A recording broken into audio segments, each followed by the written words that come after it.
नमस्कार दोस्तों, हमारे इस YouTube चैनल पर आप सभी का हार्दिक स्वागत है। हम अपना जो टॉपिक पढ़ रहे थे विज्ञान विषय में, वो है मानव का रक्त परिसंचरण तंत्र। तो हमारा जो टॉपिक था वो है रक्त परिसंचरण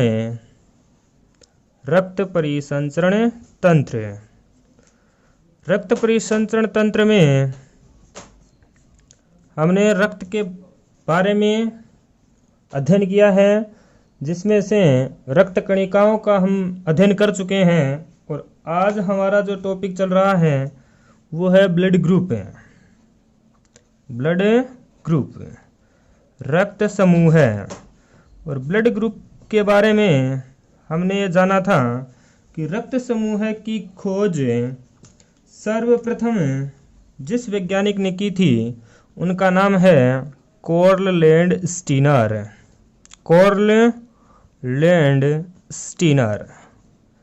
नामक वैज्ञानिक ने हमें रक्त समूह के बारे में बताया था। कार्ल लैंडस्टीनर ने 4 प्रकार के रक्त समूह बताए: ए, बी, AB और O। A, B, AB और O जो हम पढ़ चुके हैं। रक्त समूह ए में हमने देखा था कि प्रत्येक रक्त समूह में एक एंटीजन और एक एंटीबॉडीज पाई जाती हैं। तो जिस प्रकार का रक्त समूह है उसी प्रकार का उसमें एंटीजन्स पाया जाता है। तो ए ब्लड ग्रुप में ए एंटीजन्स, बी ब्लड ग्रुप में बी एंटीजन्स तथा AB ब्लड ग्रुप में A और B दोनों एंटीजन्स तथा O ब्लड ग्रुप में कोई भी प्रतिजन उपस्थित नहीं होता है। उसी प्रकार हम एंटीबॉडीज की बात करें तो A रक्त समूह में B एंटीबॉडीज, जबकि B में A और AB में एंटीबॉडीज अब्सेंट्स होती हैं और O में A और B दोनों प्रकार के प्रतिरक्षी पाई जाती हैं। अब हम इन सब का अध्ययन करते हुए एक टेबल्स बनाते हैं और उन टेबल्स में हम अध्ययन करते हैं कि कौन किसे रक्त दे सकता है और कौन किससे रक्त ले सकता है। तो इस टेबल में हम सबसे पहले लिखते हैं रक्त समूह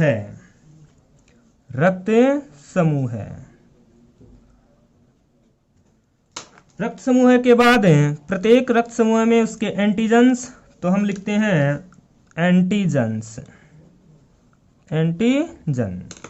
एंटीजन्स के बाद प्रत्येक रक्त समूह में उसकी एंटीबॉडीज, तो एंटीबॉडीज। फिर हम लिखते हैं कि किसे रक्त दे सकता है और किससे रक्त ले सकता है। तो किसे रक्त दे सकता है और किससे रक्त ले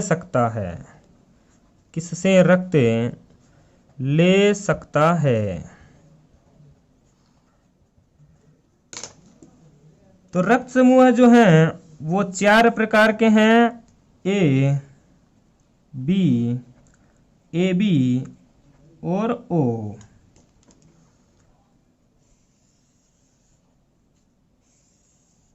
अब हम बात करते हैं कि A रक्त समूह में किस प्रकार का प्रतिजन पाया जाएगा। तो जैसा रक्त समूह है उसका वैसा ही प्रतिजन। तो A में A, B में B, AB में A और B दोनों, जबकि O रक्त समूह में प्रतिजन अनुपस्थित होता है। उसी प्रकार एंटीबॉडीज की हम बात करें तो A रक्त समूह में इसके विपरीत एंटीबॉडीज पाई जाएगी। तो A में B और B में A और B दोनों एंटीजन्स हैं तो एंटीबॉडीज अनुपस्थित होगी। जबकि अगर एंटीजन्स अनुपस्थित हैं तो एंटीबॉडीज A और B दोनों होंगी। अब हम बात करते हैं कि ये किसे रक्त देंगे और किससे रक्त लेंगे। तो हमने कल एक पॉइंट देखा था, और वो पॉइंट ये था कि दाता जो है रक्त को देने वाला, तो दाता का एंटीजन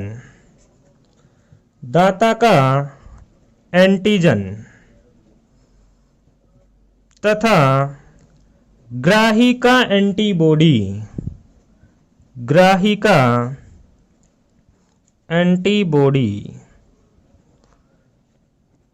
का आपस में मिलान नहीं होना चाहिए,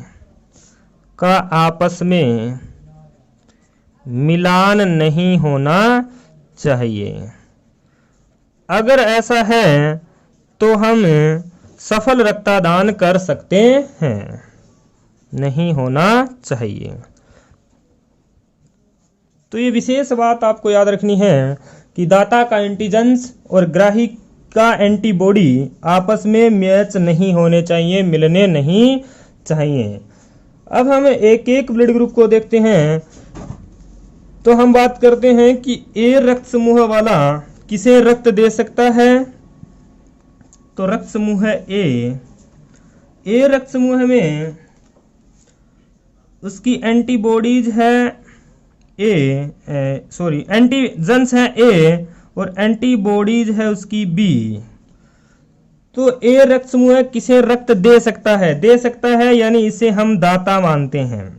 सबसे पहले ये क्या है, दाता। तो दाता का एंटीजेंस, जैसा रक्त समूह है उसका वैसा ही एंटीजेंस, तो ए।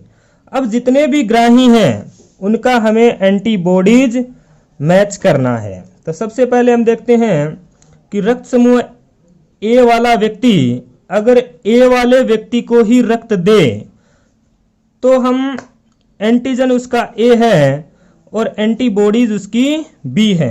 तो एंटीजेंस और एंटीबॉडी का मिलान हो रहा है क्या, तो इसमें एंटीजेंस और एंटीबॉडी का मिलान नहीं होता, इसलिए ए वाला व्यक्ति ए रक्त समूह को ब्लड दे सकता है। उसी तरह से हम बी रक्त समूह वाला देखें, क्या बी को रक्त दे सकता है। तो दाता जो है वो ए है, ए का एंटीजेंस और बी का हमें मैच करना है एंटीबॉडी। तो बी में बी एंटीजेंस और इसके विपरीत एंटीबॉडीज।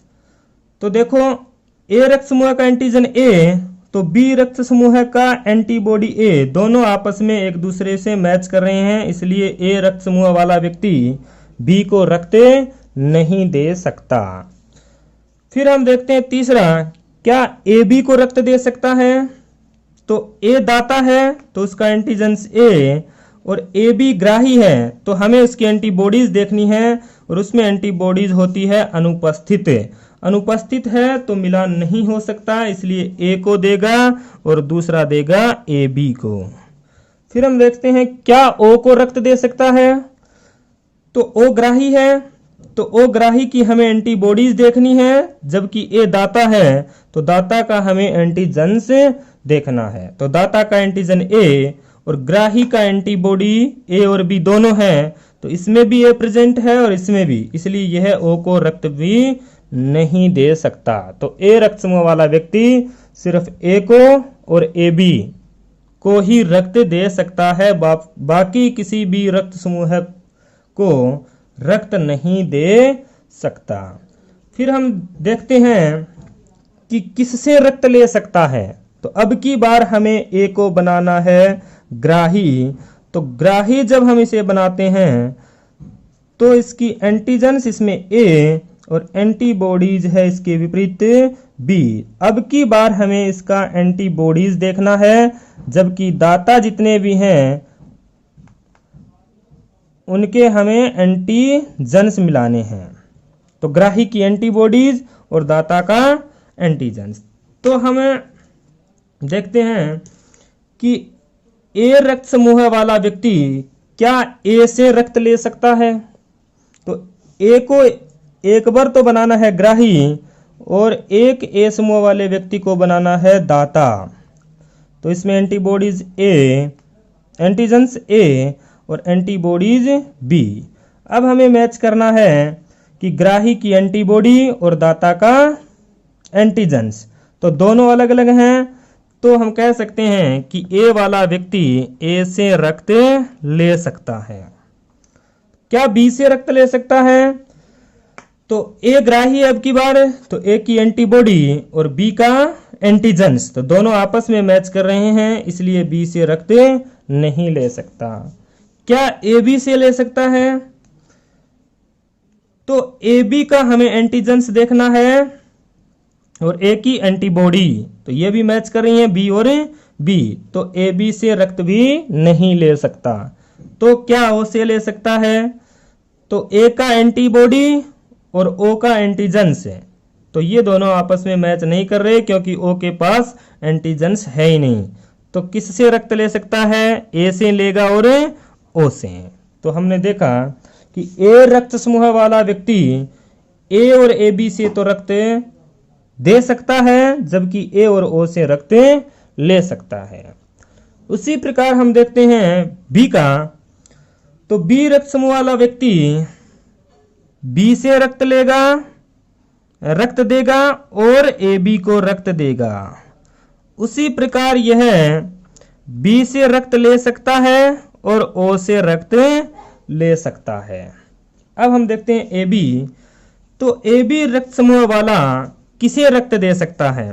तो ए बी रक्त समूह वाला व्यक्ति सिर्फ और सिर्फ ए बी को ही रक्त दे सकता है और बाकी सभी से ले सकता है। तो रक्त लेगा किससे? सभी ब्लड ग्रुप से रक्त ले सकता है। उसी प्रकार ओ रक्त समूह वाला व्यक्ति सभी को रक्त दे सकता है, जबकि लेगा सिर्फ ओ से, लेगा सिर्फ ओ से। तो इस आधार पर हम कह सकते हैं कि ए बी जो रक्त समूह है वो सबसे रक्त ले सकता है, इसलिए यह है सर्वग्राही रक्त समूह है, सर्वग्राही। जबकि ओ रक्त समूह सभी को रक्त दे सकता है, इसलिए यह कहलाता है सर्वदाता रक्त समूह है, सर्वदाता। तो ए बी सर्वग्राही है, जबकि ओ सर्वदाता रक्त समूह है। तो ब्लड ग्रुप की हमने बात की कि कौन किससे रक्त लेगा और कौन किसे रक्त देगा। इसलिए हमें एक ही लाइन को महत्वपूर्ण याद रखना है, वो ये है कि देने वाला जो दाता होता है उसका तो हमें एंटीजेंस और लेने वाले ग्राही का एंटीबॉडी का मिलान करना है। दोनों एक जैसे हैं तो रक्त का स्थानांतरण नहीं हो सकता, जबकि अगर दोनों अलग अलग हैं तो हम रक्त दे सकते हैं और रक्त ले सकते हैं। अब हम आगे देखते हैं कि सबसे पहले हमने देखा कि जेन बैप्टिस्ट नामक वैज्ञानिक ने एक बालक में जब भेड़ का रक्त चढ़ाया, बालक में भेड़ का रक्त जब चढ़ाया तो इससे बालक की मृत्यु हो जाती है। और इस आधार पर कोरल स्टीनर नामक वैज्ञानिक ने आरबीसी की सतह पर पाए जाने वाली प्रोटीन की जब खोज की तो उन्होंने बताया कि प्रत्येक व्यक्ति में अलग अलग ब्लड ग्रुप पाए जाते हैं जो 4 प्रकार के होते हैं, ए बी और ओ। इस आधार पर रक्त का आदान प्रदान करने के लिए रक्त समूह का मिलान होना आवश्यक है। अब हम एक उदाहरण के तौर पर देखें कि मान लीजिए किसी परिवार में 10 सदस्य हैं, 10 सदस्य। दुर्घटनावश किसी एक सदस्य जिसका ब्लड ग्रुप ए है का एक्सीडेंट होता है और उसके फलस्वरूप उसे ब्लड की आवश्यकता पड़ती है, ब्लड की जरूरत होती है। अब इन 10 में से बाकी व्यक्तियों में ब्लड ग्रुप चेक किया गया तो किसी एक व्यक्ति में ब्लड ग्रुप हुआ ए। तो कोरल स्टीनर के अनुसार कि समान रक्त समूह वाले व्यक्ति समान रक्त समूह को रक्त दे सकते हैं। तो इस व्यक्ति का रक्त इसमें चढ़ाया गया तो ये व्यक्ति सामान्य रूप से क्या हो गया? स्वस्थ रह गया। अब कुछ दिन बाद दुर्घटनावश फिर इसी व्यक्ति की एक्सीडेंट होता है और फिर इसे ब्लड की आवश्यकता पड़ती है। तो अब की बार हमें ब्लड ग्रुप मैच करने की आवश्यकता नहीं है, क्योंकि हमें पहले से ही पता है कि इस व्यक्ति में भी ब्लड ग्रुप एक है, ए है। तो इसे वापस जब इसमें ब्लड ग्रुप चढ़ाया गया इसका, फलस्वरूप अब की बार इस व्यक्ति की क्या हो जाती है, मृत्यु। अब एक नई खोज को और जन्म देता है कि ब्लड ग्रुप जब समान है तो व्यक्ति की मृत्यु क्यों हुई। इस आधार पर एक अलग तथ्य खोजा गया और वो है RH कारक। तो अब हम पढ़ते हैं RH कारक कि RH कारक क्या है। तो RH कारक की खोज भी सबसे पहले आरंभ करते हैं कोरलैंड स्टीनर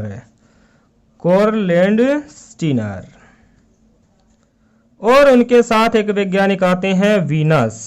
तो RH कारक की खोज करते हैं कोरलैंड स्टीनर और वीनस। RH कारक की जो खोज की गई वो खोज की गई मकाका रीसस नामक बंदर में।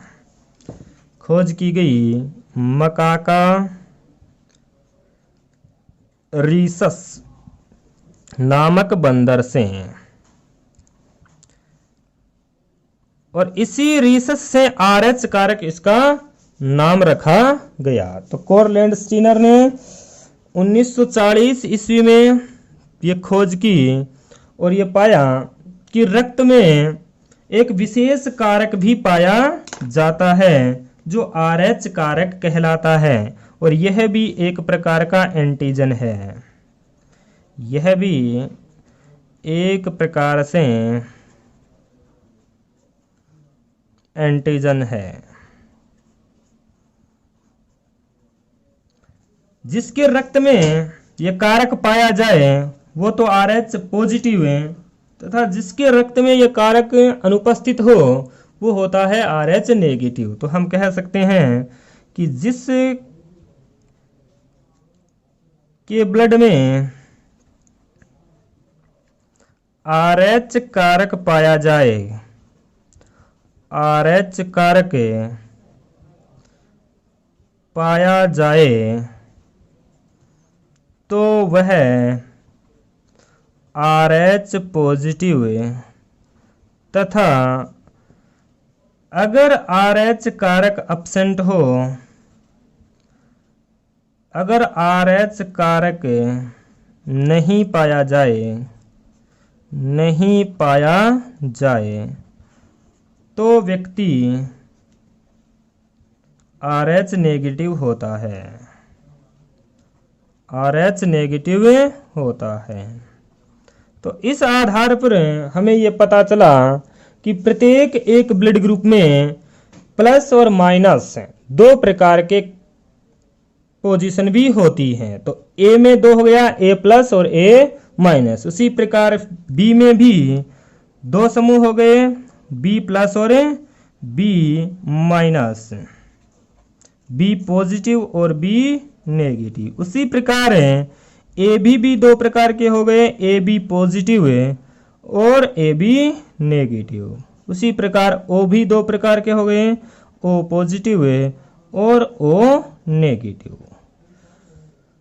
अब ब्लड ग्रुप के साथ साथ इस RH कारक का मिलान होना भी आवश्यक हो जाता है रक्त के स्थानांतरण में। अब विश्व की अगर हम बात करें तो विश्व में RH पॉजिटिव जो संख्या है वो 85% लोग RH पॉजिटिव होते हैं। विश्व में RH पॉजिटिव 85%, जबकि RH नेगेटिव हुए 15%।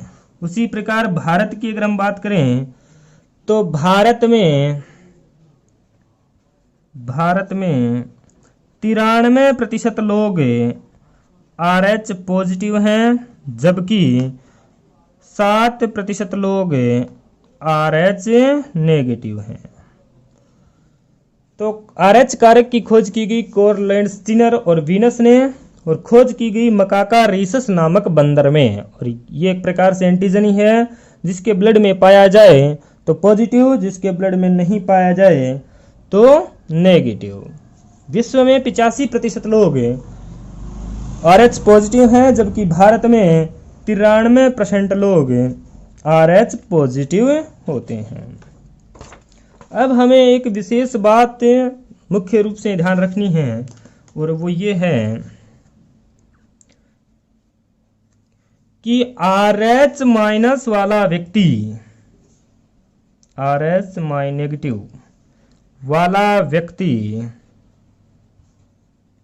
RH पॉजिटिव को ब्लड नहीं दे सकता, रक्त नहीं दे सकता।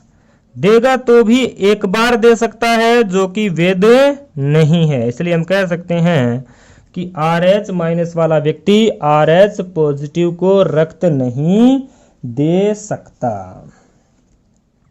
अब देखिए आप कि हम बात करें कि प्लस वाला प्लस को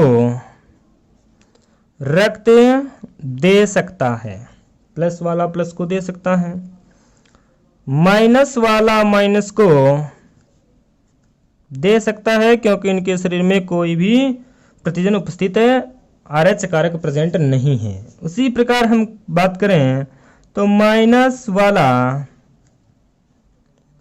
प्लस को दे सकता है, जबकि प्लस वाला माइनस को ब्लड नहीं दे सकता। तो विशेष रूप से आपको ध्यान रखना है कि RH पॉजिटिव जो है वो RH नेगेटिव को रक्त नहीं दे सकता। तो RH पॉजिटिव वाला व्यक्ति RH नेगेटिव को रक्त नहीं दे सकता।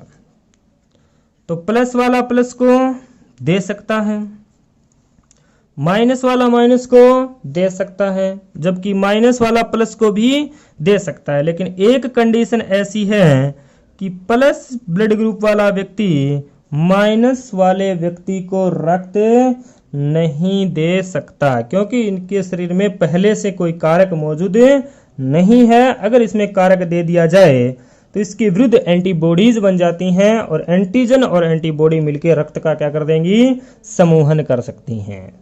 तो जो हमने उदाहरण देखा उसमें यही कारण था कि वो व्यक्ति RH नेगेटिव था जो दुर्घटनाग्रस्त हुआ था और ब्लड देने वाला व्यक्ति था RH पॉजिटिव। तो पहली कंडीशन में उस व्यक्ति के पास RH कारक नहीं था जब उसे पहली बार ब्लड दिया गया। पहली बार ब्लड देने से उसके नेगेटिव से उसके ब्लड ग्रुप हो गया पॉजिटिव, और दोबारा जब ब्लड ग्रुप उसे दिया गया तो उसके विरुद्ध उसने एंटीबॉडी बना ली और पॉजिटिव मिलकर रक्त का क्या हो गया, समूहन, और उस वजह से उस व्यक्ति की क्या हो गई, मृत्यु हो जाती है। तो अब आपको यह विशेष रूप से ध्यान रखना है कि RH प्लस वाला व्यक्ति RH माइनस वाले व्यक्ति को रक्त नहीं दे सकता। अब नेक्स्ट बात यह है कि RH कारक के मिलान न होने से गर्भवती महिलाओं में रोग होता है और वो रोग है इरिथ्रोब्लास्टोसिस फिटेलिस। तो हम बात करते हैं इरिथ्रोब्लास्टोसिस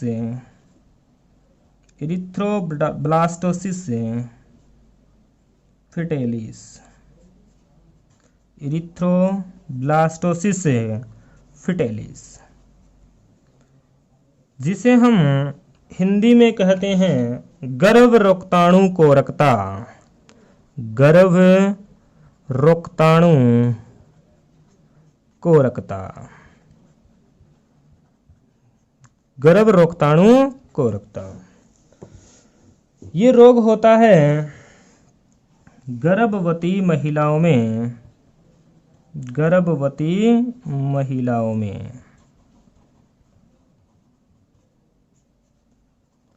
RH कारक का मिलान न होने से, RH कारक का मिलान न होने से, RH कारक का मिलान न होने से।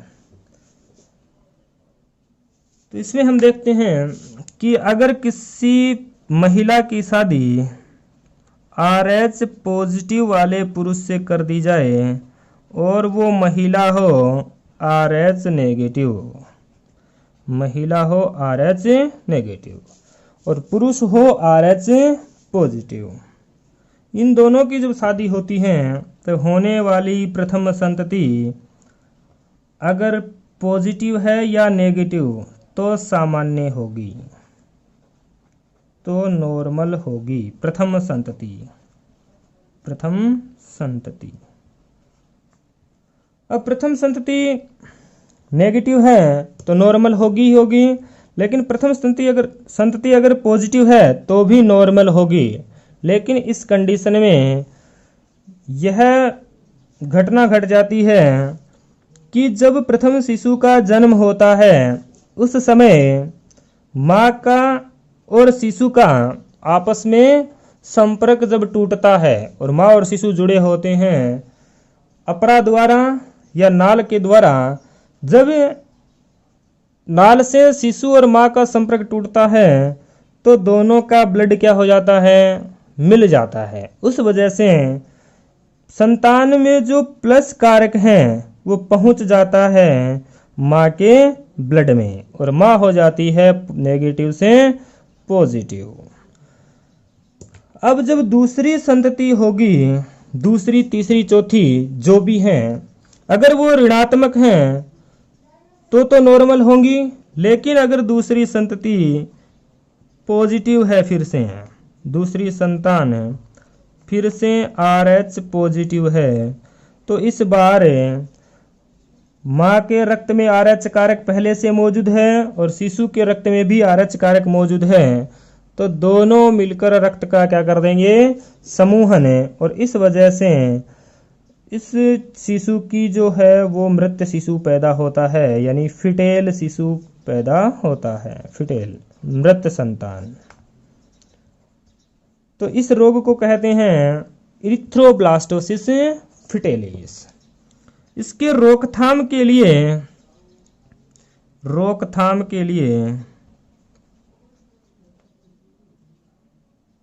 प्रसव के 72 घंटों के अंदर anti-RH anti-D IgE या रोहगम प्रतिरक्षी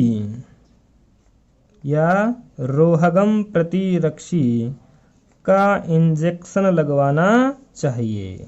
माता को 72 घंटों के अंदर anti-RH anti-D IgE या रोहगम प्रतिरक्षी का इंजेक्शन देना चाहिए, तब इस रोग से रोका जा सकता है। तो ये था हमारा RH कारक से गर्भवती महिलाओं में होने वाला रोग, जिसे कहते हैं इरिथ्रोब्लास्टोसिस फिटेलिस। अब एक बात आपको मुख्य रूप से यह भी ध्यान रखनी है, और वो ये है कि नोट लगा के हम इसे लिखें। तो RH पॉजिटिव पुरुष तथा RH नेगेटिव महिला, RH पॉजिटिव पुरुष तथा RH नेगेटिव महिला विवाह के लिए अनुप्रयुक्त जोड़ा है, क्योंकि दूसरी संतति या तीसरी संतति जो होगी वो कैसी होगी, फिर इरिथ्रोब्लास्टोसिस फिटेलिस से ग्रसित होगी। तो इससे पहले हमने जाना था कि AB रक्त समूह वाला व्यक्ति सबसे रक्त ले सकता है, जबकि O वाला व्यक्ति सबको रक्त दे सकता है। तो ये था सर्वग्राही, जबकि ये है सर्वदाता। अब हम बात करें कि AB पॉजिटिव सर्वग्राही है या AB नेगेटिव। उसी प्रकार O को हम देखें तो O पॉजिटिव सर्वदाता है या O नेगेटिव। तो हमने देखा कि प्लस प्लस को रक्त दे सकता है, प्लस प्लस को दे सकता है, माइनस माइनस को ब्लड दे सकता है, माइनस वाला प्लस को दे सकता है, लेकिन प्लस वाला माइनस को नहीं दे सकता। तो हम कहें कि सर्वदाता होगा ओ नेगेटिव। क्यों? क्योंकि माइनस वाला सभी को ब्लड दे सकता है, जबकि पॉजिटिव वाला नेगेटिव को नहीं देगा। तो सर्वदाता में हो जाएगा ओ नेगेटिव, जबकि सर्वग्राही हो जाएगा ए बी पॉजिटिव, क्योंकि माइनस वाला प्लस से नहीं ले पाएगा, इसलिए ए बी प्लस सर्वग्राही और ओ माइनस होता है सर्वदाता। तो ये था RH कारक। अंतिम हम इसमें देखते हैं और वो है रुधिर की वंशानुगति।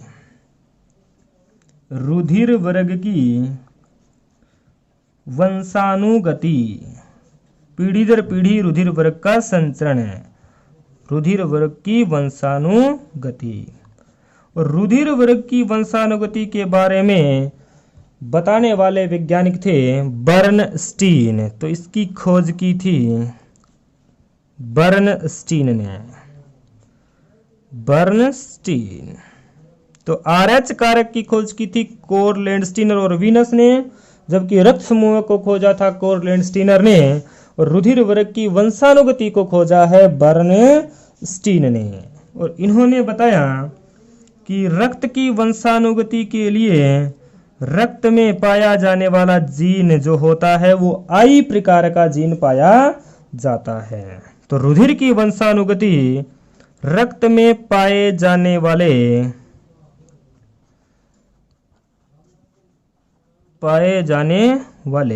I जीन पर निर्भर करती है।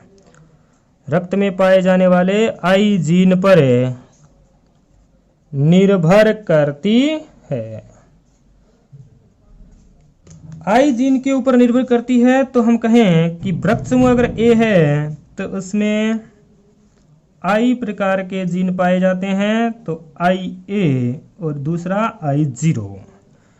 ब्लड ग्रुप B की बात करें तो इसमें IB और I0। AB की अगर हम बात करें तो IA और IB।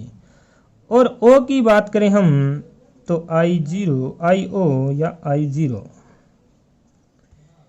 ये हैं रुधिर वर्ग की वंशानुगति के लिए उत्तरदायी जीन। इसे हम IA और IA से भी दर्शा सकते हैं, इसे IB और IB दोनों से दर्शा सकते हैं। अब हम बात करते हैं कि रुधिर की वंशानुगति कैसे होती है। उदाहरण के तौर पर हम देखें एग्जाम्पल।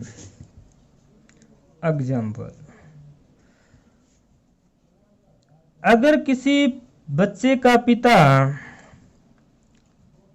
ए ग्रुप का है या पुरुष ए ग्रुप का है और महिला यानी माता बी ग्रुप की है, तो होने वाली संतानें किस किस ग्रुप की हो सकती हैं। तो हमें इन दोनों के जीन लिखने हैं। तो दोनों में I प्रकार के जीन पाए जाएंगे, IA, IO, IB या IO। अब हम देखते हैं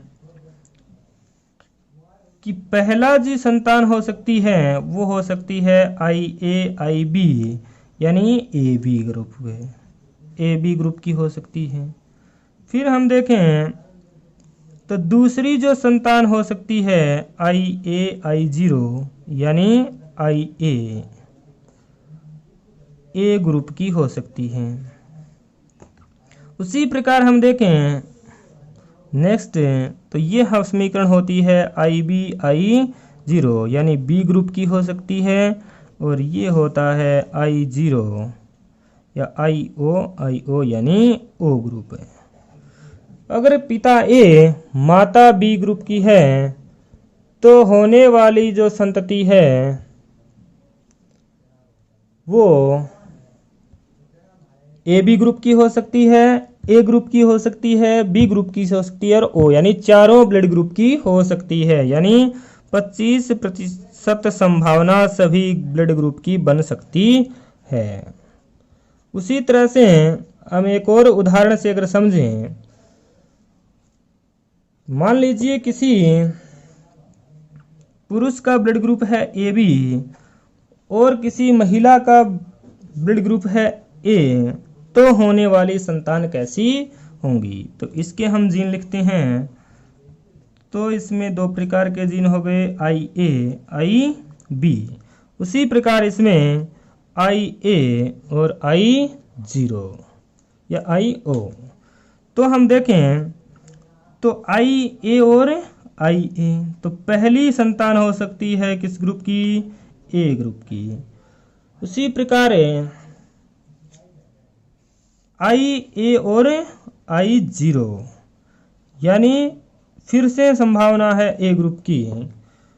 फिर हम नेक्स्ट अगर देखें तो आई बी, आई ए और आई बी, यानी किस ग्रुप की हो सकती है? A B. और अंतिम जो है वो है आई बी और आई ओ, यानी कि बी की। तो हमें इससे पता चलता है कि 50% संभावना है ए ग्रुप की, जबकि 25% संभावना है ए बी और बी ब्लड ग्रुप की। अंतिम उदाहरण हम देख लेते हैं। अगर किसी पुरुष का ब्लड ग्रुप है ओ और महिला का ब्लड ग्रुप है बी, तो होने वाली संतान कैसी होंगी? उसी प्रकार से हम इनके भी जीन लिखते हैं, आई जीरो आई ओ या आई जीरो। इसी प्रकार इसके लिखते हैं आई बी और आई जीरो। फिर हम इनका जब क्रॉस करवाएं तो ये आई बी आई जीरो, क्योंकि आई बी प्रभावी जीन है, आई बी आई जीरो। और इसको हम देखें तो ये होगा आई जीरो और आई जीरो। इसी प्रकार इसका जब कराएं तो ये होगा आई बी आई जीरो, और इसका इसके साथ करवाएं तो आई जीरो और आई जीरो।